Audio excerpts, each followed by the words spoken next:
Selanjutnya adalah tabel kebenaran. Tabel kebenaran merupakan salah satu alat penting dalam aljabar boolean yang digunakan untuk merepresentasikan hubungan antara variabel masukan dengan hasil keluaran dari suatu operasi logika. Melalui tabel ini, semua kemungkinan kombinasi nilai input dapat dituliskan secara sistematis, sehingga memudahkan dalam menganalisis fungsi boolean maupun merancang rangkaian logika digital. Langkah awal dalam menyusun tabel kebenaran adalah menentukan jumlah variabel yang terlibat. Jumlah kemungkinan kombinasi input ditentukan oleh rumus 2 pangkat n, dengan n adalah jumlah variabel. Nah, ini adalah tabel kebenaran untuk operasi n. Di sini menggunakan dua variabel, yaitu variabel a dan variabel b. Maka di sini kita buat kolom untuk variabel a, kolom untuk variabel b, dan kolom hasilnya yaitu kolom a, n, b. Karena terdapat dua variabel, maka jumlah kemungkinan kombinasi inputnya ada 4, karena 2 pangkat 2 sama dengan 4. Lalu setelah itu kita masukkan kemungkinan nilai inputnya. Yang pertama dari variabel A, kombinasi inputnya itu ada 0, 0, 1, 1, dan untuk B kombinasi inputnya 0, 1, 0, 1. Langsung saja untuk baris pertama A bernilai 0, B bernilai 0, maka A, N, B bernilai 0. Untuk baris kedua A bernilai 0, B bernilai 1, maka A, N, B bernilai 0. Untuk baris ketiga A bernilai 1, B bernilai 0, maka A, N, B bernilai 0. Untuk baris keempat A bernilai 1, B bernilai 1, maka A, N, B bernilai 1. Di sini dapat kita lihat bahwa untuk operasi n ini akan menghasilkan nilai 1 jika kedua input bernilai 1. Selain itu, maka hasilnya bernilai 0. Untuk operasi n ini dapat dianalogikan sebagai berikut. Seorang siswa hanya akan naik kelas jika ia lulus teori dan lulus praktik. Jika ia lulus teori dan tidak lulus praktik atau sebaliknya, maka hasil akhirnya tetap tidak naik kelas. Nah, di sini dapat kita lihat bahwa untuk naik kelas, kedua syarat harus terpenuhi, yaitu lulus teori dan lulus praktik. Jika lulus teorinya saja atau lulus praktiknya saja, maka hasilnya tidak naik kelas. Nah, selanjutnya ini ada tabel kebenaran untuk operasi OR. Di sini menggunakan dua variabel, yaitu variabel A dan variabel B. Karena itu jumlah kemungkinan kombinasi inputnya ada 4. Nah, untuk kolom A, kemungkinan kombinasi inputnya 0011, untuk B 0101, dan di sini ada kolom A OR B atau hasilnya. Langsung saja kita operasikan dengan operasi OR. Untuk baris pertama A bernilai 0, B bernilai 0, maka A OR B bernilai 0.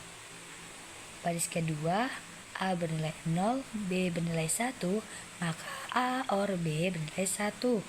Untuk baris ketiga A bernilai 1, B bernilai 0, maka A OR B bernilai 1. Untuk baris keempat A bernilai 1, B bernilai 1, maka A OR B bernilai 1. Di sini dapat kita lihat bahwa untuk operasi OR ini akan bernilai 0 jika kedua input bernilai 0. Selain itu, maka hasilnya akan bernilai 1. Nah, operasi OR ini dapat dianalogikan sebagai berikut. Ketika hujan turun, seseorang bisa tetap terlindungi jika ia membawa payung atau mengenakan jas hujan. Jika hanya memakai salah satunya saja, ia tetap terlindungi. Bahkan jika menggunakan keduanya sekaligus, ia tetap terlindungi. Namun jika tidak membawa payung dan tidak memakai jas hujan, maka ia tidak terlindungi. Nah, di sini dapat kita lihat bahwa untuk seseorang bisa tetap terlindungi, mereka mempunyai dua pilihan, antara membawa payung atau mengenakan jas hujan. Jika seseorang itu hanya membawa payung, dia tetap terlindungi. Jika dia hanya membawa jas hujan, maka dia tetap terlindungi juga. Nah, kalau dia nggak bawa payung dan tidak membawa jas hujan, maka dia tidak terlindungi.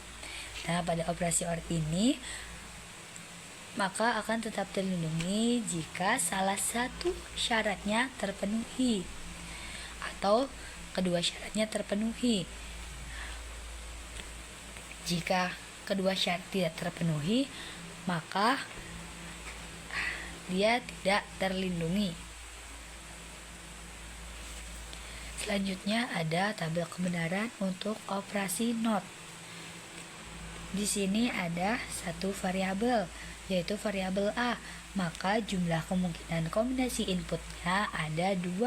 Karena 2 pangkat 1, maka sama dengan 2. Di sini untuk kemungkinan kombinasi nilai inputnya untuk kolom A 0 dan 1. Maka not A untuk baris pertama A-nya benar 0, maka not A 1. Untuk baris kedua A-nya 1, maka not A 0. Nah, dapat dilihat bahwa not itu kebalikan, sama seperti komplement, negasi. Mereka ini kebalikan dari variabel awalnya. Nah, operasi NOT ini dapat dianalogikan sebagai berikut. Kondisi lampu merah tidak boleh menyeberang. Setelah diberi operasi NOT, maka kondisi lampu merah boleh menyeberang. Di sini ada tabel kebenaran untuk operasi yang lebih kompleks. Di sini terdapat fungsi ABC sama dengan ANB or not C. Di sini terdapat operasi AND, operasi OR, dan operasi NOT. Di sini juga terdapat 3 variabel, yaitu variabel A, variabel B, dan variabel C. Maka dari itu, jumlah kemungkinan kombinasi inputnya ada 8, karena 2 pangkat 3 sama dengan 8. Di sini kita buat kolom A, kolom B, dan kolom C dengan jumlah kemungkinan kombinasi inputnya 8. Mulai dari A 0, 0, 0, 0, 1, 1, 1, 1. Untuk B 0, 0, 1, 1, 0, 0, 1, 1. Dan untuk C 0, 1, 0, 1, 0, 1, 0, 1. Oke, kita buat tabel A dan B untuk melihat hasil dari A dan B. Untuk melihat hasil dari A dan B, kita fokus pada kolom variabel A dan kolom variabel B.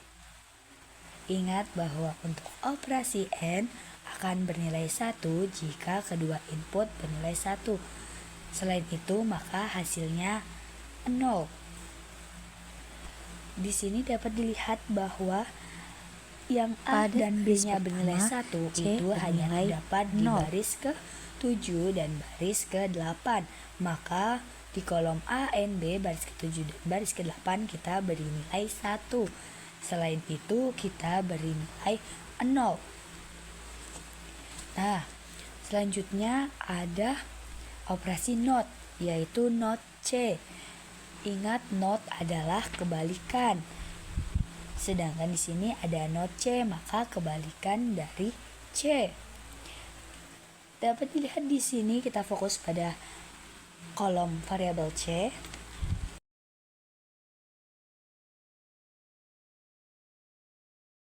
Maka NOT C bernilai 1.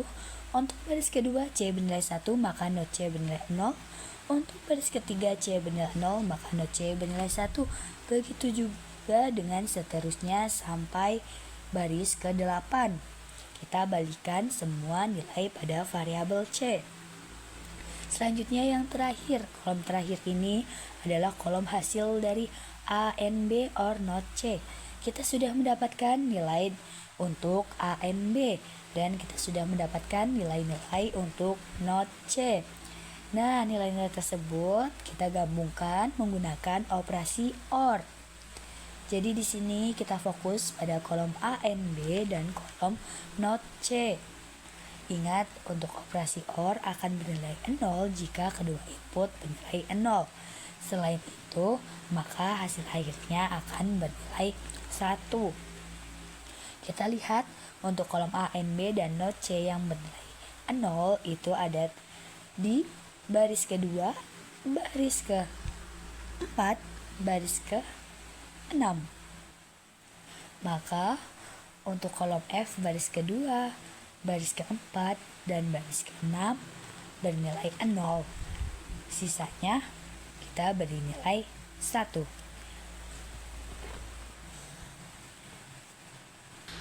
Untuk fungsi X, Y, Z sama dengan XZ dalam kurung Y ditambah YZ aksen.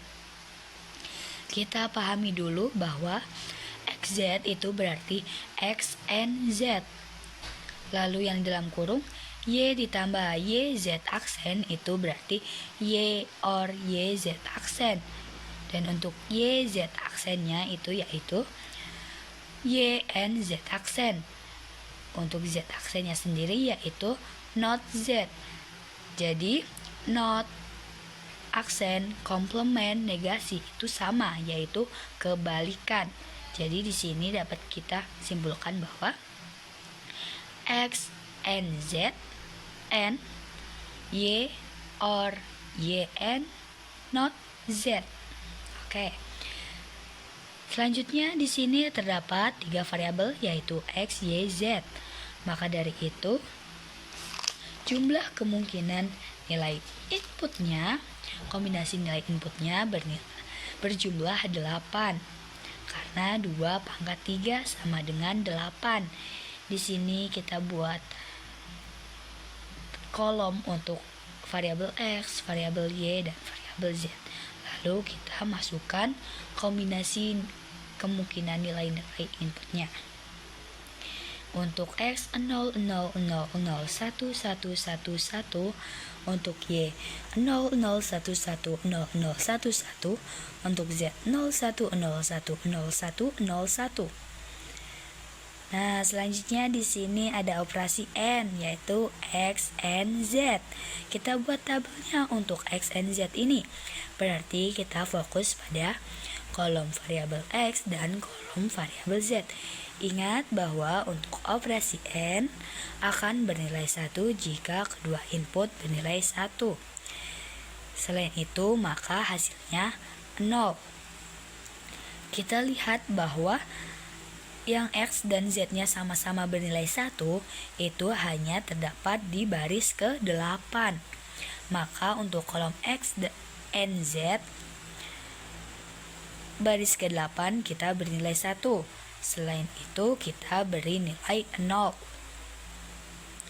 Nah, selain ada operasi X and Z, di sini juga ada operasi not Z atau Z aksen.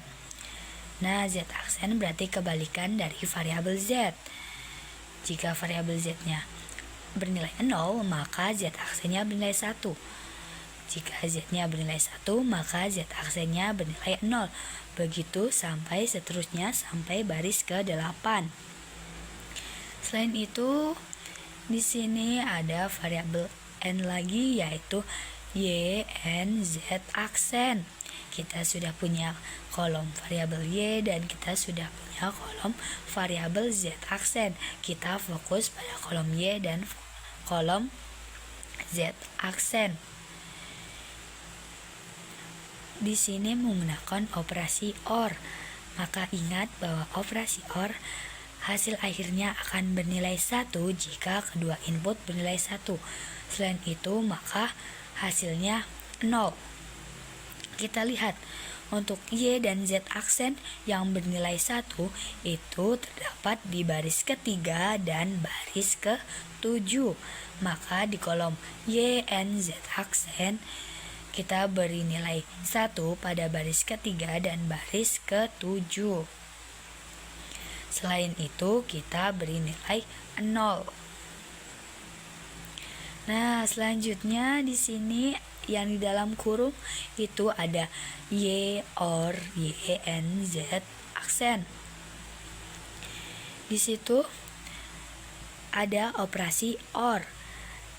Kita sudah mempunyai kolom Y dan sudah mempunyai kolom Y and Z aksen. Berarti kita fokus pada kolom Y dan kolom Y and Z aksen. Ingat, pada operasi OR akan bernilai 0 jika kedua input bernilai 0. Selain itu, maka hasilnya akan bernilai 1. Kita lihat di sini untuk baris pertama, baris kedua, baris ke-5, baris ke-6 itu nilai Y dan nilai Y and Z aksen itu sama-sama 0. Maka pada kolom Y or Y and Z aksen kita beri nilai 0. Selain itu kita beri nilai 1. Nah, yang terakhir ini adalah hasilnya. Hasil di sini itu hasil dari N, operasi N antara XZ dan Y plus YZ aksen. Di sini kita sudah punya kolom XZ atau XNZ dan kita sudah punya kolom Y or Y not Z. Nah, ingat untuk operasi N akan bernilai 1 jika kedua input bernilai 1. Selain itu, maka hasilnya akan bernilai 0. Kita fokus pada kolom X and Z dan Y or YZ aksen. Dapat kita lihat di sini bahwa di kolom XZ dan Y plus YZ aksen ini yang keduanya bernilai 1 itu hanya terdapat di baris ke-8. Maka di kolom terakhir ini kita beri nilai 1 pada baris ke-8. Selain baris ke-8 maka kita beri nilai 0. Nah, jadi begitu cara untuk membuat tabel kebenaran.